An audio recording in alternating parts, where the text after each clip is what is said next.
ইরানের বিরুদ্ধে ইসরায়েল ও যুক্তরাষ্ট্রের অতর্কিত সামরিক হামলা আজ রোববার পর্যন্ত টানা 16 দিনে গড়িয়েছে। সংঘাত শুরুর পর থেকে বৈশ্বিক জ্বালানি বাজারে অস্থিরতা তৈরি হয়েছে এবং বিশ্বের বিভিন্ন অঞ্চলে জ্বালানি সরবরাহ নিয়ে উদ্বেগ বাড়ছে। বিশেষ করে মধ্যপ্রাচ্যের অন্যতম কৌশলগত সমুদ্রপথ হরমুজ প্রণালী ঘিরে উত্তেজনা নতুন মাত্রা পেয়েছে। ইরান ঘোষণা দিয়েছে তারা এই গুরুত্বপূর্ণ প্রণালী দিয়ে ইসরায়েল ও যুক্তরাষ্ট্রের কোনো জাহাজ চলাচল করতে দেবে না। বিশ্বের মোট অপরিশোধিত তেলের প্রায় 20% এই প্রণালীর মধ্য দিয়েই পরিবাহিত হয়। ফলে সেখানে অস্থিরতা তৈরি হওয়ায় আন্তর্জাতিক বাজারে তেলের সরবরাহ নিয়ে শঙ্কা বাড়ছে।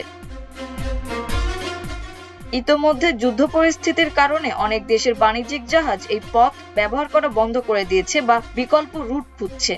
এমন পরিস্থিতিতে প্রণালীর নিরাপত্তা নিশ্চিত করতে সামরিক শক্তি মোতায়েনের হুঁশিয়ারি দিয়েছেন মার্কিন প্রেসিডেন্ট ডোনাল্ড ট্রাম্প। শনিবার নিজের মালিকানাধীন সামাজিক যোগাযোগ মাধ্যম ট্রুথ সোশ্যালে দেওয়া এক পোস্টে তিনি বলেন, আন্তর্জাতিক বাণিজ্যের এই গুরুত্বপূর্ণ সমুদ্র পথকে নিরাপদ রাখতে বিশ্ব শক্তিগুলোর এখনই এগিয়ে আসা প্রয়োজন। ট্রাম্প তার পোস্টে আশা প্রকাশ করেন যে China, France, Japan, south Korea এবং যুক্তরাজ্য হরমুজ প্রণালীতে যুদ্ধজাহাজ পাঠাবে, যাতে ইরানের সম্ভাব্য বাধা বা হামলার ঝুঁকি মোকাবিলা করা যায়। তবে ট্রাম্পের এই আহ্বানে শক্তিশালী দেশগুলোর পক্ষ থেকে এখন পর্যন্ত তেমন কোনো ইতিবাচক সাড়া পাওয়া যায়নি। যুক্তরাজ্যের প্রতিরক্ষা মন্ত্রণালয়ের এক মুখপাত্র জানিয়েছেন, অঞ্চলটির সামুদ্রিক নিরাপত্তা পরিস্থিতি নিয়ে তার মিত্র ও অংশীদার দেশগুলোর সঙ্গে আলোচনা চালিয়ে যাচ্ছেন, তবে তাৎক্ষণিক কোনো সামরিক পদক্ষেপের ঘোষণা দেওয়া হয়নি। অন্যদিকে ওয়াশিংটনে নিযুক্ত চীনা দূতাবাসের এক মুখপাত্র আন্তর্জাতিক সংবাদ মাধ্যমকে বলেছেন, বেইজিং এই সংঘাতের দ্রুত অবসান চায়, তবে ট্রাম্পের অনুরোধ অনুযায়ী যুদ্ধজাহাজ পাঠানো হবে কিনা সে বিষয়ে তারা স্পষ্ট কোনো মন্তব্য করেননি।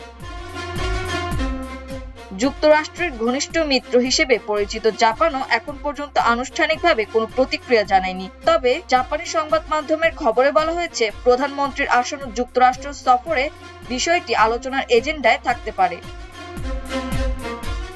এদিকে ফ্রান্সের পররাষ্ট্র মন্ত্রণালয় স্পষ্টভাবে জানিয়েছে, তারা আপাতত হরমুজ প্রণালীতে কোনো যুদ্ধজাহাজ পাঠাচ্ছে না। একইভাবে দক্ষিণ কোরিয়াও ট্রাম্পের আহ্বানে আনুষ্ঠানিকভাবে সাড়া দেয়নি। ফলে মধ্যপ্রাচ্যের এই গুরুত্বপূর্ণ সমুদ্র পথকে ঘিরে অনিশ্চয়তা ও উত্তেজনা আরো বাড়ছে, যা বৈশ্বিক জ্বালানি বাজার ও আন্তর্জাতিক বাণিজ্যের উপর বড় ধরনের প্রভাব ফেলতে পারে। আর এই পরিস্থিতি ট্রাম্পকে চরম হতাশায় ফেলেছে। মাল্টিমিডিয়া ডেস্ক, আমার দেশ।